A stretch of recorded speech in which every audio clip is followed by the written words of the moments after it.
তুই আমাকে দিয়ে কত বড় পাপের কাজ করিয়েছিস। আজ তোকে থানায় গিয়ে স্বীকার করতে হবে কে কাজ তোর। তোর কাছে দুটো রাস্তা খোলা আছে। এক, তুই স্বীকার করবি। দুই, এই পিস্তলে একটা বুলেট খেয়ে মরে যাবি। কোনটা নিবি বল?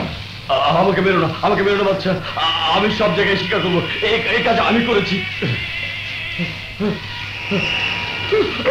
তবে আয় আমার সাথে, চল চল। এই নিন অফিসার, এই সেই ক্রিমিনাল যে ফুড ইন্সপেক্টর রাসেল সাহেবকে এত বড় বিপদের মধ্যে ফেলেছিলেন। সেন্ট্রি, স্যার, ওকে লকআপে ঢোকাও। Thank you. আপনি একজন নিরাপরাধ লোককে বাঁচাতে সাহায্য করলেন। কোর্ট এর সুরাহা করবে। Sentry, sir. মিস্টার রাসেলকে ছেড়ে দাও। Yes sir. Oh no, Sheikh Bashir police হেফাজতে বন্দী। পুলিশের টর্চার সহ্য করতে না পেরে মুখ ফসকে আমার সবকিছু ফাঁস করে দিতে পারে।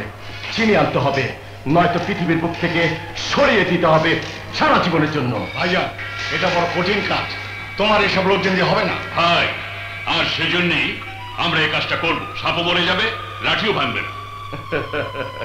হে কি বলে ভাইয়ের মতো ভাই। যা, শেখ বশিরকে মুক্ত করে নিয়ে আয়, নয়তো শেষ করে দে ওকে, শেষ করে দে।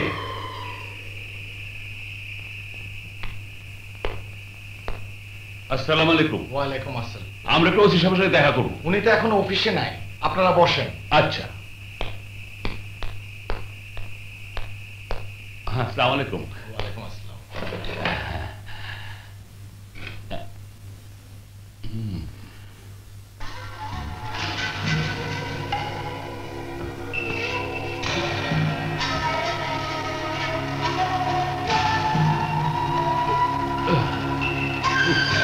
আর কখন আসবে? এখনই চলে আসবেন।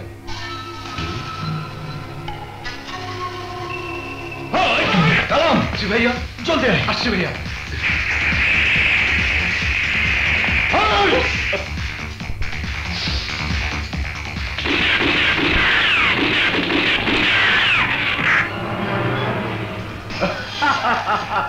আমি খুশি, আমি অনেক খুশি। আবার তুই ভাই কালাম আর কুকরার উপর।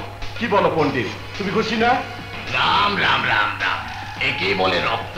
তাই তো ওরা আপনার এত ভক্ত। ভাই, আমি তো ভাবছিলাম যাবজ্জীবন কারাদণ্ড শেখ বশিরের জন্য নিশ্চিত হয়ে গেছে।